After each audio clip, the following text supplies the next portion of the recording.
6 दिसंबर 2024 को Hindu army chief Sunil Tiwari के जन्म दिवस और शौर्य दिवस पर हिंदू आर्मी कार्यालय पर सुशील तिवारी की गर्जना, महाकुंभ में नहीं घुसने देंगे एक भी अधर्मी। सुशील तिवारी ने कहा, अगर अधर्मी ने घुसने का प्रयास भी किया तो हिंदू आर्मी करेगी इलाज। आगामी 13 जनवरी से महाकुंभ लगने जा रहा है। अपने जन्म दिवस पर सैकड़ों कार्यकर्ताओं के बीच सुशील तिवारी ने कहा, एक भी विधर्मी को महाकुंभ में न तो दुकान लगाने दी जाएगी न प्रवेश करने दिया जाएगा। सनातन के सभी भाइयों के साथ खड़े हों, वो विश्व में कहीं पर भी हों, भारत में हो, बांग्लादेश में हो, पाकिस्तान में हो या किसी भी देश में, ऐसे देश में फंसे हों जहां पर उन पर अत्याचार हो रहा है, हम उनके साथ खड़े हैं और उसके माध्यम से हम एक अपना आक्रोश दिखाएंगे।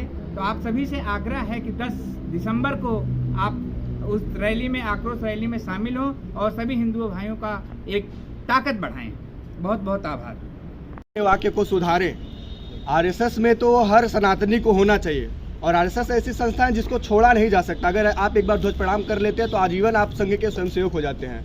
आज आवश्यकता है समाज में एक ठीक तरीके से समाज का जागरण कैसे हो, तो हमारे अन्य संगठन भी चल रहे हैं और हम प्रयास करेंगे कि हिंदू आर्मी जो एक क्रांति का काम कर रही है समाज के अंदर, हम उसमें जुड़कर जो सशस्त्र जागृति का काम वो हम करना चाहते हैं। जितने भी हमारे मुद्दे थे आज के प्रेस कॉन्फ्रेंस के, हमारे अभिभावक जो है हिंदू आर्मी चीफ, उन्होंने कवर कर दिया है।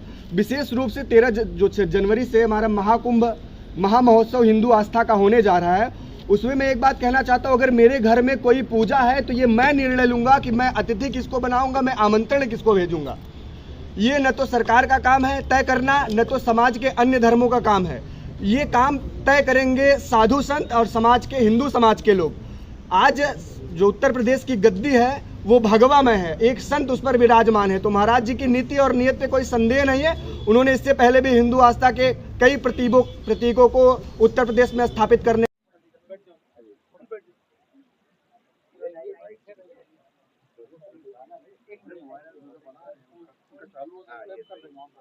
तो हम बाहर गए ना।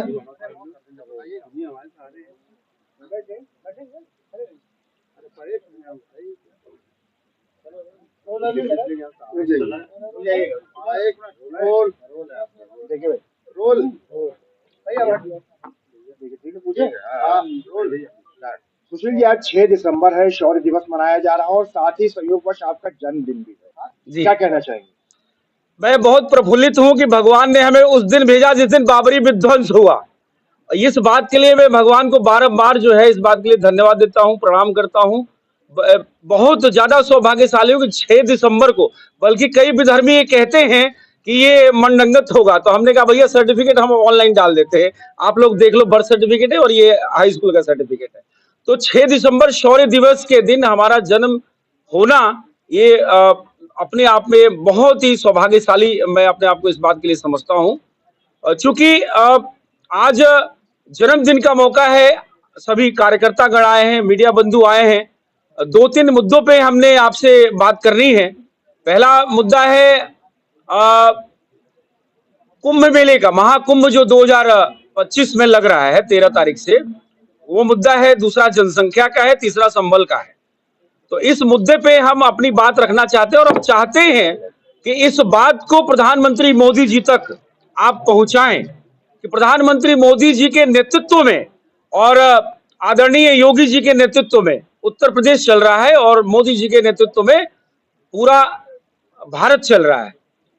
कहां पे जब जब वक्त आया तो हिंदू आर्मी ने समय समय पर मुद्दों को उठाया और उस मुद्दों को क्रियान्वित करने का काम केंद्र सरकार ने किया। चाहे वो पीएफआई पे प्रतिबंध की बात हो, वो हमने पहले 2017 में मुद्दा उठाया और उसमें पीएफआई पे प्रतिबंध अमित शाह जी ने लगाया। इस बात के लिए कोटि कोटि उनको धन्यवाद है। चाहे लव जिहाद का मुद्दा हो, हमने उठाया, उस पे योगी जी ने कानून बनाया। चाहे वो आपका जनसंख्या नियंत्रण का मुद्दा हो, आज उसमें कम से कम चर्चा चल रही है।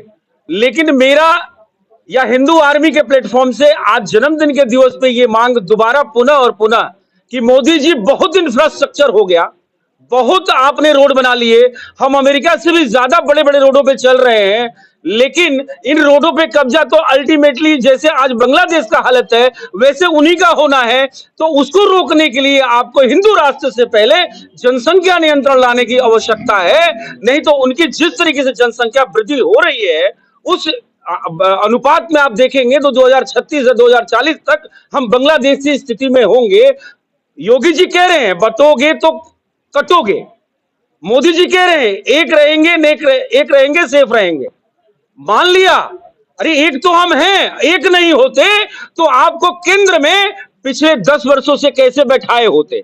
एक नहीं होते तो आज 20 राज्यों में सरकार कैसे होती? हम एक हैं, उसी का खामियाजा है, उसी का बदौलत आप आज तीसरी बार प्रधानमंत्री हैं। तो इस बात को हिंदू आर्मी रिमाइंडर के रूप में कह रही है, अनुरोध के रूप में कह रही है कि हमारे आपके नियत नीति पे कोई डाउट नहीं है। हम आपके अभिन्न अंग हैं, अनुषांगिक हैं, आपके लिए कार्य करते हैं, हिंदुत्व के लिए कार्य करते हैं, सनातनी के लिए कार्य करते हैं, हिंदू राष्ट्र के लिए काम कर सकते हैं। हमारा पहला लक्ष्य हिंदू राष्ट्र बनाना है। लेकिन हिंदू राष्ट्र से पहले जनसंख्या नियंत्रण, आपने सभी के कानून बना रहे हैं आप। यूसीसी की बात भी हो रही है लेकिन यूसीसी बन नहीं रहा है। लेकिन यूसीसी भी पहले जनसंख्या, अगर यूसीसी बनाइए उसमें जनसंख्या नियंत्रण लाइए। तो हमारा हर कार्यक्रम में हमारा ये बहुत प्रमुख मुद्दा रहता है कि जनसंख्या नियंत्रण, क्योंकि जिस अनुपात में वो बढ़ रहे हैं, बांग्लादेशी, रोहिंग्या, घुसपैठिए, मैं ये समझता हूं कि 2036 और 40 तक बांग्लादेश से भी बुरा हालात होने वाला है, बहुत ही ज्यादा बुरा हालात होने वाला है। तो एक तो आज के दिन जनसंख्या नियंत्रण के पुनः और पुनः ये हिंदू आर्मी मांग करती है, पहला मुद्दा है। दूसरा मुद्दा है कि अगर आप देखेंगे कि जिस तरीके से देश के अंदर जहां जहां खुदाई हो रही है, वहां वहां हमारे ही मंदिरों के निशान मिल रहे हैं और सारे सामान मिल रहे हैं। तो उसी तरीके से संभल की घटना आपने देखी, किस तरीके से संभल में लोगों ने विरोध किया। अगर दाल में काला नहीं है तो आप क्यों नहीं जांच करने देते हैं?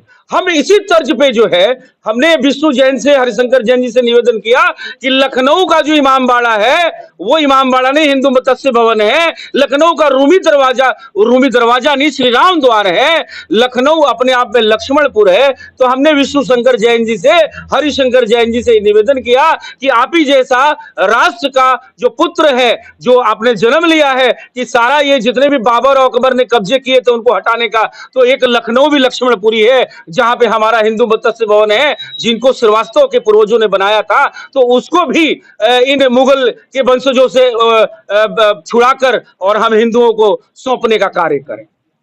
और आज का जो तीसरा और महत्वपूर्ण बिंदु है वो ये है कि महाकुंभ मेले में पिछले 5 वर्ष पहले, 6 वर्ष पहले जो कुंभ मेला हुआ था, उसके अंदर विश्व हिंदू परिषद के एक्सपेरिमेंट के तौर पे यह हुआ कि जिस तरह से मक्का मदीना के अंदर अगर कोई भी हिंदू अपनी दुकान नहीं लगा सकता है, अगर इनके धर्म स्थलों पे कोई हिंदू सनातनी दुकान नहीं लगा सकता है, तो हमारे महाकुंभ में इनकी कोई जरूरत नहीं है, क्योंकि ये ना हमारे भाई हैं, ये तो गाय खाने वाले और गाय को पूजा करने वाले कभी भाई नहीं बन सकते। इसलिए जब हम धार्मिक तौर पे और पारिवारिक तौर पे, आत्मिक तौर पे, आध्यात्मिक तौर पे भाई नहीं है, तो व्यवसायिक तौर पे भी हमारा कोई भाईचारा का रिश्ता नहीं रहना चाहिए। इसीलिए हिंदू आर्मी ने अपने हजारों वॉलंटियर्स तैयार किए हैं कि महाकुंभ मेले में हम एक एक आधार कार्ड चेक करेंगे। अगर विधर्मी की, पहली बात तो विधर्मियों से निवेदन है कि आसपास भटके नहीं। ये सरकार ने भी कहीं ना कहीं इस बात का इशारा किया हुआ है, विश्व हिंदू परिषद ने इशारा किया, क्योंकि ये संविधान का मामला नहीं है, हमारे अध्यात्म का मामला है। तो अध्यात्म में